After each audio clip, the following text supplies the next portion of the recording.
Hey, Paul, welcome to the show. Was way getting started. Tell us about yourself. Hey, Brian, really excited to be here today. Well, today I'm, a CEO of a B2B digital agency right outside of Dallas in a suburb called Carrollton. And what we do is basically generate leads for B2B companies using digital marketing and then nurture those leads until they're what we call sales ready, and then pass them on to very capable sales folks like those that like to listen to your show and let them get the deals across the finish line. But my background goes way back to dinosaur times. Kind of Yeah. back in, well, at least 1990. I don't know if the dinosaurs were Oh, around. they were there then. Yeah, well, a few of them might have been around, but certainly back then, my focus was in technology sales. In fact, that's where I cut my teeth as a technology sales guy, working for what we called back then third-party technology companies. So my competitor was the 800-pound gorilla back then, known as IBM.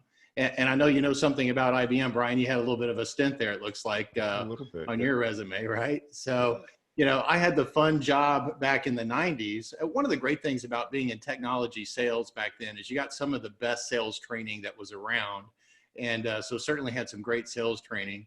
But it was an interesting job because I was to go sell to the CIOs of the world that had just purchased an IBM mainframe and then convince them that they needed to buy all the things that attach to that mainframe, like storage and tape drives and CRTs. There weren't PCs back then, believe it or not, really dinosaur times, and convince them that they needed to buy those peripheral devices, is what we called them, from my company and not from IBM. And so that was an interesting world to live in for sure. Was that hard? Because It was a challenge because they had a saying, and I'm sure everybody that's listening, or hopefully many of them have, I know you've heard this saying, Brian, and that is, you never got fired for buying IBM, right? And so it was hard in that all of my customers back then had already made that IBM decision. They had IBM equipment that we were going to try to sell things that attached to. And so that was kind of the soup du jour, the 800-pound gorilla in the room. But I learned some really valuable lessons back then about selling, and that is ultimately relationship wins. I mean, it's really great when you work for IBM and you've got this installed account that has your equipment, but to a certain degree, that was almost to the sales rep's detriment, because I had to go work harder. I had to really learn and build relationships with their customers, and through that relationship and really trying to understand the problems that they were trying to solve. That was the only way I could win. That really kind of became my superpower against the IBM rep, was I would get to know my customers really, really well. And I would learn the problems they were trying to solve, and not necessarily the problems that they were trying to solve for their business, although they were always intertwined with what I'm about to say. But really, what were they trying to accomplish? This human being that I was selling to was trying to do something in their life. They were trying to make their life better, climb a ladder, whatever the case may be. Part of that was accomplishing business and overcoming business problems. And so I really focused my energies there. and I think a lot of reps kind of put that, what I believe is a false belief, in the way of their sale. Because no matter what account you go in, they've already bought something. Right. And your stuff has to connect to it, build on Right. top of it. That's right. Do something with it. Right. And the thing that has always astonished me, especially back in the technology sales days, is everybody wanted to come in and lead with speeds and feeds. Oh, my equipment's faster, my equipment's cheaper, my equipment's more reliable, whatever the case may be. And the reality is, customers really don't care that much about how fast your equipment's going to run, or you name it, whatever the features of your products are today, until they know that you actually care about solving a problem that they have and really what it's going to take. Do you have what it takes to help them get their business problem across the finish line? Yeah. And I think sales reps have to look at that totality. What is the real thing? Yeah, what is that customer really trying to accomplish? And the meeting and what got you there may not always be the ultimate thing that they're trying to accomplish. That might be the shiny trinket that got you in the door, but ultimately what's behind that that they're trying to accomplish for themselves and for their businesses. And why'd you get out of sales or selling for other people? You know, it's interesting, Brian. So I started out in 1990, and you know that was a great decade to be in technology sales. So, yeah, absolutely, right. And so in '98, I found myself kind of sitting on top of the pinnacle for technology sales. I worked for a very large storage company and I was basically at their top level, which was called a national account executive. I had one client, and that was SBC Communications, which is now known as AT&T. Of course, we all know that. And I had a $21 million a year quota. And I enjoyed what I was doing, and I built a great relationship with SBC over the years. But in many ways, Brian, my job had almost become like an accounting job. You know, I would get my $21 million quota. I had such good relationships with my customer that I would actually share with them my quota every year. I'd go and meet with them and say, well, I got my quota today, $21 million. And they'd look at me and go, Paul, man, we love the company that you work for, and we love you, but there is no way we're going to buy $21 million from you this year. And so my job was really to go find places where they had problems. And a lot of times, Brian, that meant uncovering problems. You know, one of the best lessons I ever learned goes all the way back to my sales training. I had a great VP of sales, and he taught me two things that I've held very close to my heart all these years. One is, hey, and he said this the very first day. He said, if you want to not worry about your quota for the rest of your life, who wants to not worry about your quota for the rest of your life? And of course, we all raised our hands. We're 20-something, you know, wet behind the ears sales reps. And he says, here's the secret. Forget about your quota. Become a problem solver. Solve as many problems as you can, and forget about who you're solving them for. Just look at life through the lenses of how can you help and how can you solve problems, and you'll never have to worry about your commission ever again. Well, I took that to heart. And I found that to be so incredibly true, so that when I meet people for the first time, I'm not trying to sell them something at all, even though ultimately I may help them win by selling some of my products or services. My ultimate goal is to help be a problem solver, help them solve a problem. The other thing that he taught me, which has been incredibly valuable to me and is right in line with what you do for a living, Brian, he said, hone your craft. He says, everybody in this room is a craftsman.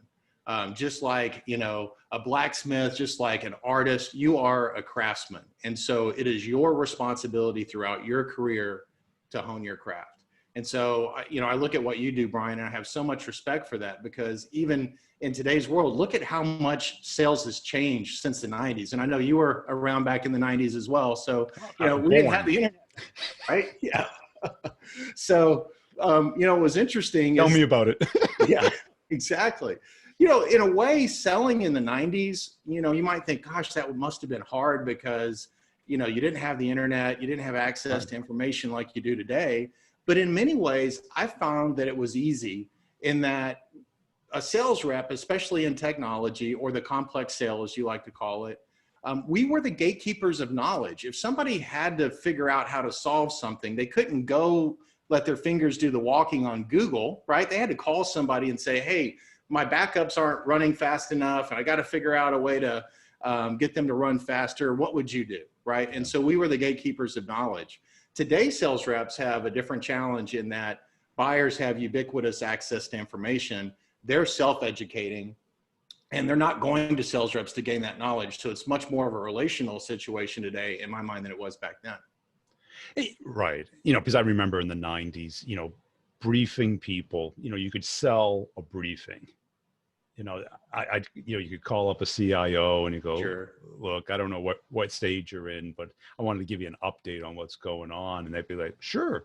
Oh yeah. And they'd bring all their staff in, you know, Yeah. sometimes you'd bring lunch over, and it was so easy to get a meeting. Lunch and learns, you know, they would have meetings. And as long as you weren't a jerk and pitching, you know, that it was of value, it was like a live webinar. Yeah, absolutely. Absolutely. And, you know, it's those same traits at work in today's world, right? It's not bringing your bag of tricks to the table. It's really, you know, coming to the table really anxious and desirous to learn what they're trying to accomplish, and then get on their side of the desk and really help them accomplish it. The sales reps that are winning today are the reps that really get that. You know, the customer that buys from a sales rep today doesn't see that person as a rep with a quota. They see them as an advisor that's helping them accomplish what they're trying to accomplish. Yeah, I think a lot of people, you know, they're trying to buy into the high velocity sale, but that only works if you're in a high velocity buy market. Right. When you're in the tornado. Yeah, absolutely. You know, because you sold mostly storage, is that? Yeah, so back in the 90s, it was anything that would attach to a mainframe. So storage was a big part of it. You know, believe it or not, tape drives that you would back up data on. I don't know that, I bet many of your listeners don't even know what a tape drive is, but well, they see them in the movies. That's right. That's right. Hey, my very first sale I ever made was a 3.4 gigabyte disk subsystem. Yeah. Any guesses of what a 3.4 gigs disk subsystem, something you can pick up for like $10 today, cost in the 90s? I have no idea. $64,000. Yeah. I know the world has changed a lot, hasn't it? It is crazy. I just got a new iMac and they allow you to open the back and you can upgrade the memory yourself. And yeah, that's crazy. I got 128 meg for $500. Yeah. Right. It's crazy. And I remember, you know, early 90s, I was at Tech and we would change a 32 meg board, which was bigger than the iMac. Yeah, right. You would pull it out and they were so expensive, we couldn't keep them local. They'd have to fly them out. Oh, yeah. And they buy a first class seat for them. And they, you know. The world has changed. That's for sure. But, you know, fundamentals of selling, you know, haven't changed that much when it comes to the way that you interact. You know, people think, yeah, the technology has certainly changed. Even organizations have changed. Buying processes a little bit different. But human beings haven't changed that fast. No. You know, we've only had smartphones for what, a decade, but we've been around for like 200,000 years in groups. Right. Yeah. I love you had one of your walk around videos that was recent, maybe the last couple of weeks, and you talk about mammal-to-mammal selling, right? And at the end of the day, you know, there's only really three things that a mammal's going to do when you encounter them. And you talked about two, which is fight or flee. And really the sales rep's job is the third thing. And that is to communicate to that mammal, hey, I'm on your tribe. We're on the same team. We're going to fight together. And in that early stage of developing relationships, you know, that's your goal in stage one, is communicating to that other mammal, hey, I'm on your team. We're on the same team. We're going to fight the alligators or whoever comes over that mountain to attack us together. We're in this together. And that's it. And all the marketers are marketing to the prefrontal cortex, which could care less. Right. Right. Yeah, absolutely. Absolutely. Because 90% of it's our subconscious. It's our mammal brain. Right. Yeah. I mean, we're sitting there thinking about how am I going to survive? How am I going to thrive? You know, I need you to tell me how you're going to help me make it through this day and not get attacked or killed or eaten. Right.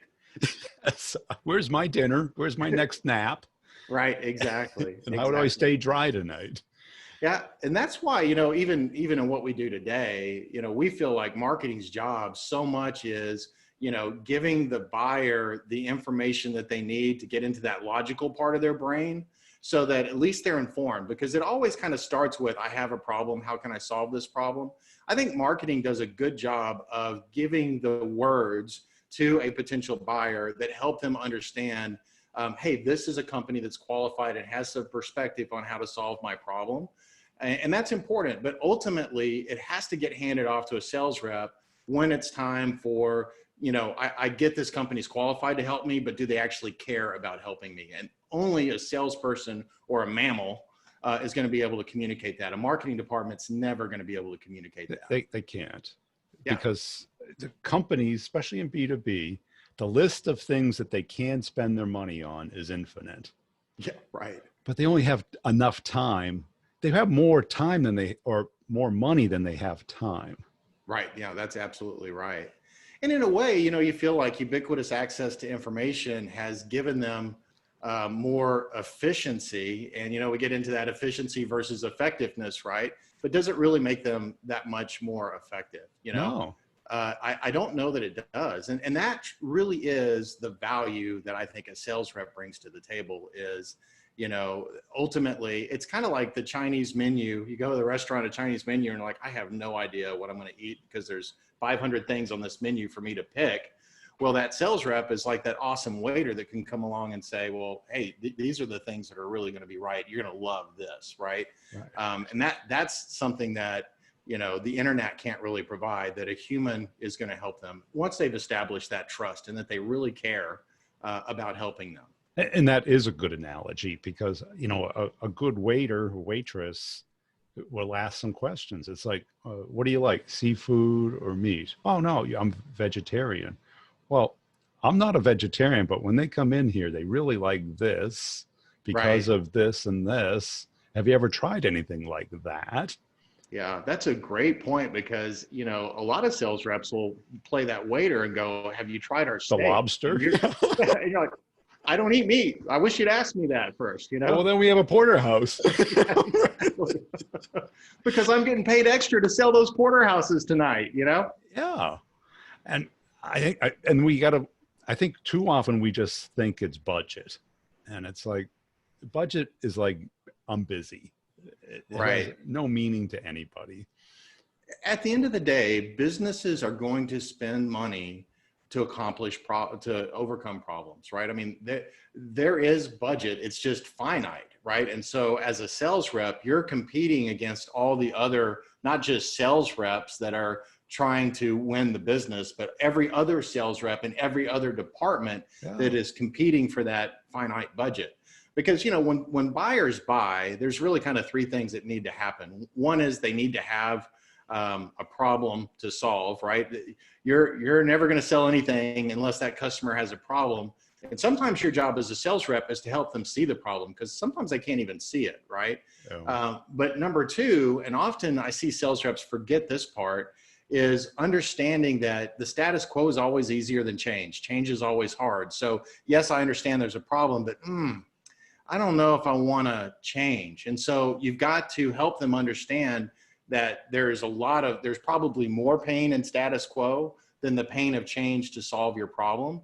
And then the third thing is they really need to know that, you know, you're qualified. You're the one that's going to help me solve that problem.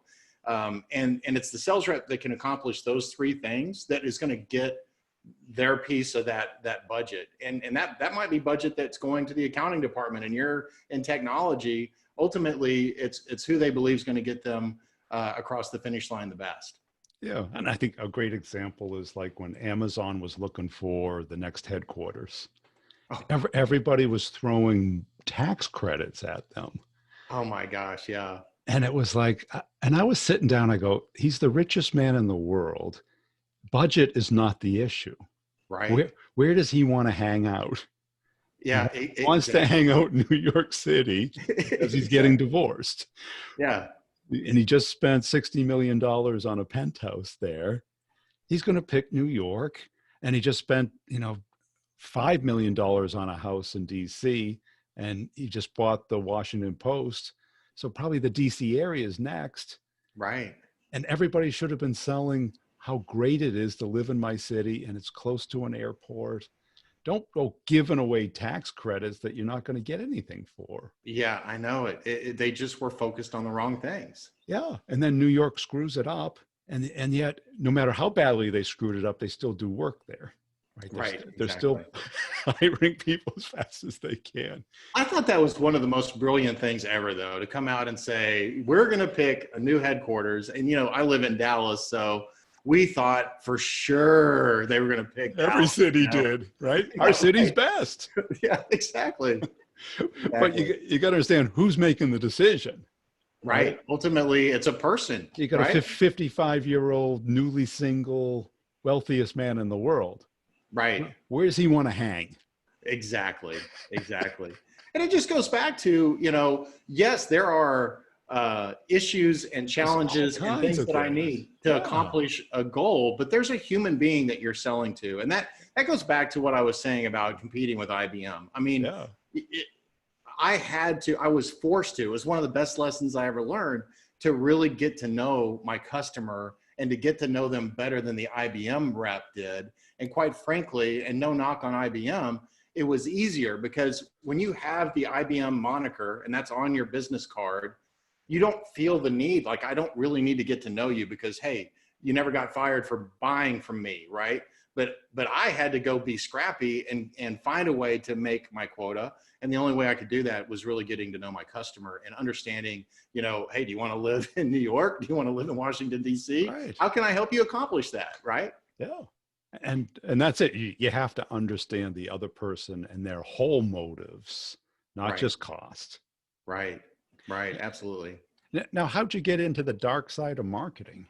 Well, you know, Did so something go wrong? Ayahuasca or? you know, it's interesting, Brian. So I was in '98. You know, as kind of fat, dumb, and happy, working for this storage company, big quota, and I got recruited by this organization that was doing e-commerce, which was a big deal in 1998. And specifically, they were delivering e-commerce for software companies. So prior to 1998, if you bought software, believe it or not, you had to drive to a store or you'd buy it over the phone and somebody would mail you discs and then you would put the discs in your PC. Well, this company was really cool because they had a wrapper technology that you could buy the software on the internet and they would deliver it right then over the internet, which is exactly how we buy it today. But that was interesting. And this was '98 and the internet was a new thing and it was definitely a bubble. And so I jumped ship and went to help this e-commerce software company kind of get off the ground. And that was a lot of fun until 2000, when the whole internet bubble kind of burst. And we were a pre-IPO company. We filed our S1. Our roadshow, believe it or not, was planned for March of 2000, which happened to be the month that the bubble actually fell out of the internet boom. I remember. And so I found myself in a situation where those options that were going to make me a gazillionaire were worth nothing. And I needed to figure out something to do. And so I kind of looked around the landscape and I saw this thing called, you know, search engines. And I really just believed that, man, these search engines are going to be really powerful in the world of B2B someday. Back in, you know, 2000, they really weren't a big deal for the B2B world, but all I knew, Brian, was B2B. I was a B2B sales guy. It was really the only thing that I knew.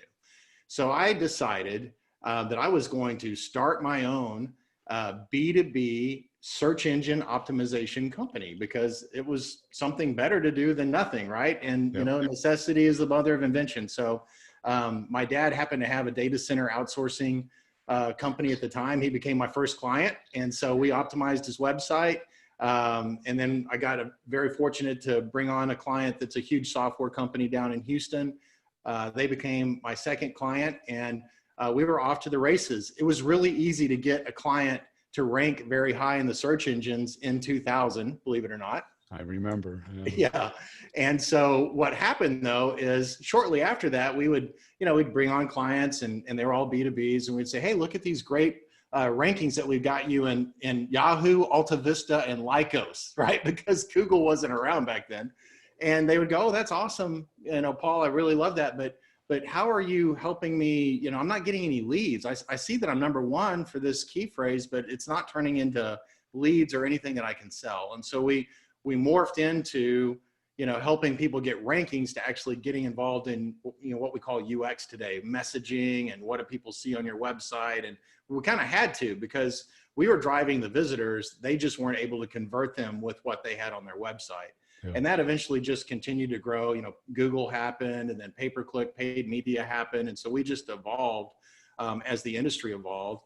And, you know, I didn't have salesman on my title anymore. I was president or CEO, but you never stop selling. I mean, that's one of the key points that, you know, we're always salesmen. In fact, the biggest sale I ever made, Brian, was in 2010 when I sold that agency to a bigger agency.